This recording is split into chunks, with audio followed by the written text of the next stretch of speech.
Continuamos con Argentina y la emergencia que lo justifica todo.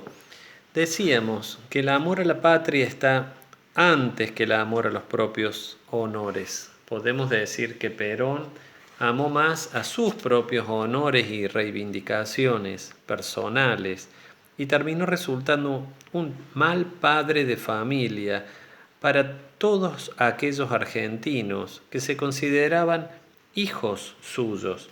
Alguien que ama a sus hijos, se preocupa verdaderamente por su bienestar y no coloca en la línea de sucesión presidencial a una persona completamente inútil desde lo político, que no reunía los más mínimos requisitos de idoneidad para liderar un país convulsionado y con las enormes heridas que tenía la Argentina.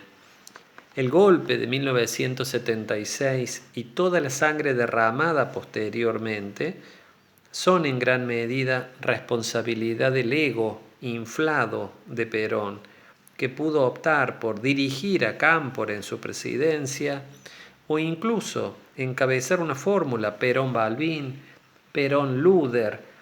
Lo que vino entre 1976 y 1983 es lisa y llanamente la anulación brutal de toda ley, reemplazada por la voluntad del que manda, el gobierno de los hombres en lugar del gobierno de la ley. Siempre, como venimos explicando, fundada desde el concepto de que vivimos una situación excepcional de emergencia, en la cual la ley ata las manos a quien gobierna y le impide la resolución de problemas urgentes. Tan serio fue el error de 1976 que dejar las grandes decisiones nacionales en manos de 3 o 4 iluminados, que casi generó una guerra con Chile en 1978, decidida entre muy pocos, generó la vergüenza de la guerra de Malvinas con Gran Bretaña, dejando a salvo el heroísmo de nuestros soldados, generó una verdadera guerra interna con la desaparición de unas 9.000 personas que fueron ejecutadas sin juicio previo, y paro aquí para no mencionar torturas y otras aberraciones que son demasiado conocidas. El colapso del gobierno militar luego de la derrota de Malvinas genera la apertura democrática y el deseo hondo de redescubrir la democracia republicana con la Constitución Nacional y las leyes como el gobierno más apropiado para hombres libres e iguales, para que las más graves decisiones que deban tomarse entre muchos y para permitir que las grandes mayorías aprendan a votar a los mejores, votando y corrigiendo su voto en la siguiente elección. El sistema de prueba y error con el reemplazo no cruento de los malos gobiernos y con garantías para las minorías es el sistema menos malo que la humanidad ha inventado para gobernar los estados. Veremos que aún luego de traumas tan hondos, con esta escalada de argentinos contra argentinos, que duró entre 1976 y 1983, el reaprendizaje es lento y los malos hábitos no se eliminan en un minuto.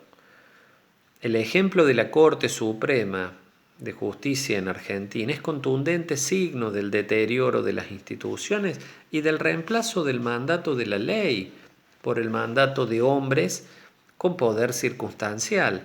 En 1946 Perón destituye la Corte Suprema para poder nombrar él a todos los miembros de reemplazo, con la excusa de que la Corte avaló el gobierno de facto surgido en 1943. Verdadero sarcasmo del gobierno de facto del cual el propio Perón fue una figura clave. Toda una burla. En 1955 la Corte Suprema, peronista, es destituida por completo y reemplazada.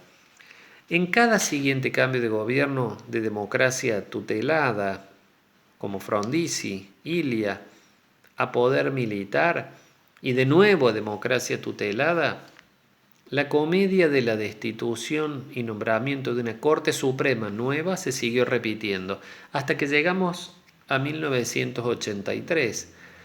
Raúl Alfonsín, primer presidente de la nueva democracia, con toda lógica, reitera el mecanismo anterior, reemplazando completamente la Corte Suprema. Lo curioso viene con el siguiente gobierno, siendo un gobierno democrático que continuaba al anterior, no había ninguna justificación para continuar el manoseo de la Corte Suprema. Sin embargo, el presidente Menem, alegando sobrecarga de trabajo, elevó el número de miembros de 5 a 9 para poder nombrar él a los 4 nuevos integrantes y asegurarse una mayoría, llamada mayoría automática. Notablemente, el presidente Fernando de la Rúa respetó, como correspondía, la independencia de la Corte Suprema. El sistema está diseñado para que las jubilaciones, fallecimientos, renuncias al cargo sean reemplazados por el gobierno de cada momento. Eso genera un órgano cuya periodicidad de reemplazo no corresponde ni se superpone con la elección democrática de presidente y de legisladores. Ya hemos visto que este mecanismo quedó burlado, muy especialmente y sin excusa alguna, por el presidente Menem, que debió soportar la Corte Suprema que venía ya nombrada por el presidente Alfonsín. Sin embargo, esta triste historia no se detuvo. El presidente Kirchner, 2003-2007, cuyo mandato fue luego continuado por su esposa Cristina Fernández hasta el 2015, decidió asegurarse, Néstor Kirchner, ese importante resorte del poder político en Argentina, y con un discurso en el que se destacó el desprestigio de la Corte Suprema ampliada, solicitó las renuncias e inició el proceso de juicio político a sus miembros. 3 miembros renunciaron, 1 se jubiló, 2 más fueron destituidos por el Congreso, dominado por las amplias mayorías del partido político del presidente Kirchner. Por ley de 2006 se decidió que provisoriamente el número se mantendría en 7 y bajaría a 5 definitivamente por el mecanismo de no nombrar reemplazos. Con el juez Fait, nombrado por Alfonsín, que tenía más de 95 años de edad, hubo una fuerte presión para su renuncia por edad, lo que verdaderamente indica el sentido común en estos casos.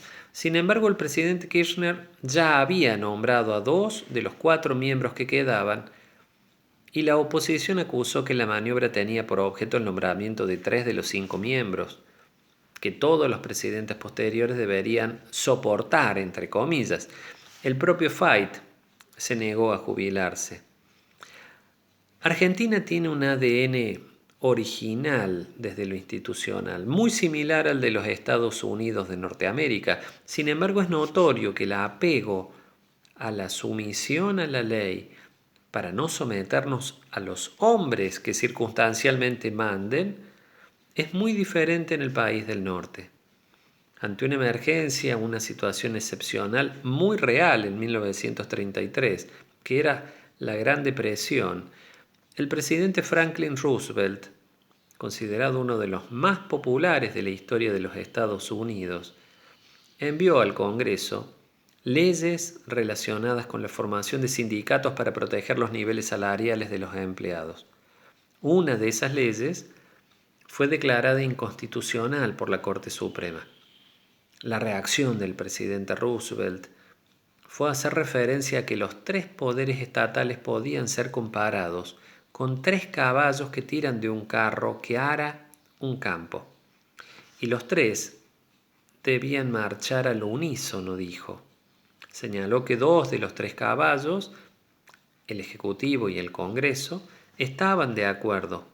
El presidente tenía amplias mayorías en ambas cámaras legislativas, pero el tercer caballo no. Por lo tanto, propuso jubilar a los miembros de la Corte Suprema que superaran los 70 años de edad, con lo cual él tendría la posibilidad de nombrar a 6 jueces nuevos. 6. El argumento de la Corte Suprema para declarar la inconstitucionalidad de las leyes del presidente Roosevelt en 1935 fue que las condiciones extraordinarias no crean ni amplían el poder constitucional del presidente. En otras palabras, respetemos el gobierno de la ley, aunque estemos en situación excepcional y de emergencia. ¿Qué destino tuvo la ley de reorganización del Poder Judicial de los Estados Unidos enviada al Congreso? Diputados se negó a tratar el proyecto y el informe del Senado señala que era un abandono innecesario, vano y totalmente peligroso del principio constitucional y sin precedentes ni justificación, con 70 votos en contra, 20 a favor. Recordemos lo señalado antes. El presidente Roosevelt tenía amplia mayoría en ambas cámaras legislativas, altísima popularidad, caso único en Estados Unidos de un presidente que fue electo sucesivamente en 4 oportunidades, 1933, 37, 41 y 45, falleciendo en el ejercicio del cargo, reemplazado por su vicepresidente Truman, quien tuvo que decidir nada menos que el uso de 2 bombas atómicas sobre Japón. Y recapitulando, el apego por el mando de la ley y el repudio por el mando de los hombres no puede ser mayor. Presidente de Estados Unidos, con amplia popularidad, mayorías amplias en el Congreso, situación económica de verdadera emergencia y de carácter excepcional.